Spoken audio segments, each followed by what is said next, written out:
Kota tanpa buku. Pernahkah kau ke toko buku, perpustakaan, atau taman bacaan? Tidakkah kau merasa istimewa ketika berada di dalamnya? Di sekelilingmu ada berbagai tokoh dari dunia nyata dan hayal. Tempat yang pernah kau kunjungi dan yang belum. Informasi dan cerita dari masa lalu, masa kini, dan masa depan. Semua berpadu, semua berada di genggamanmu. Saat berada di dalam buku, tidakkah kau merasa menjadi raja dan ratu? Ruang dan waktu seolah menyatu tanpa batas. Kau bisa terbang melintasi sekat negara dan melewati berbagai zaman. Kau bisa menyelam ke dalam samudra, melayang di angkasa, bercanda dengan aneka satwa, dan berkelana di tengah padatnya kota, juga rimba raya. Kau tahu, buku adalah jendela dunia, kunci pengetahuan, dan pintu wawasan. Muhammad Hatta, sang proklamator, berkata, "Aku rela dipenjara asalkan bersama buku, karena dengan buku aku bebas. Melalui buku, manusia terbebas dari ketidaktahuan.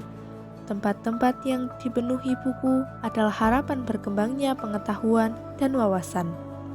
Apa jadinya jika kota tanpa buku? Pantaskah dia disebut kota? Di kota itu mungkin kabar datang dari sumber lain, dari koran, televisi, atau internet.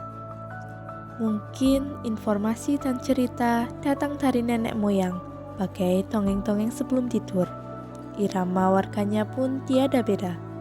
Bangun pagi, berterbaran di muka bumi untuk berbagai keperluan, untuk kembali pulang siang atau sore harinya. Setelah itu, mereka berangkat tidur dan mulai lagi hari berikutnya, semua serupa. Di kota itu mungkin ada bangunan bernama perpustakaan. Di dalamnya buku-buku berderet dalam rak tak terjamah. Tiada tangan meraih dan membuka halaman demi halaman dengan sukacita. Mungkin juga ada tumpukan buku di sudut-sudut sekolah yang sepi dan berdebu, jarang dikunjungi, jarang dibaca. Buku-buku di sana tersonggok tanpa nyawa. Bagaimana dengan kotamu? Mungkin kau tinggal di tengah kota yang megah, atau di gang sempit, di desa terpencil, di pesisir, atau di kaki gunung. Adakah perpustakaan, taman bacaan, atau toko buku di dekat rumahmu? Jika ada, apakah tempat itu menjadi wadah berkumpulnya anak-anak dan warga, menjadi pusat berkembangnya wawasan dan pengetahuan, atau hanya menjadi pajangan? Maukah kau menjadi orang yang menghidupkannya? Kau bisa mengunjunginya dan mengajak teman-teman membaca dan berbagi cerita di sana. Jadikan tempat itu sumber kegembiraan dan pengetahuan.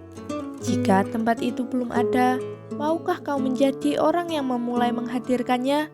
Kau bisa memulainya dari sebuah sudut di teras rumahmu. Ajak teman-temanmu memulai langkah baru. Jangan biarkan waktu berlalu tanpa buku. Siapapun dirimu, bersahabatlah dengan buku. Dia akan menjadi teman setiamu sepanjang waktu.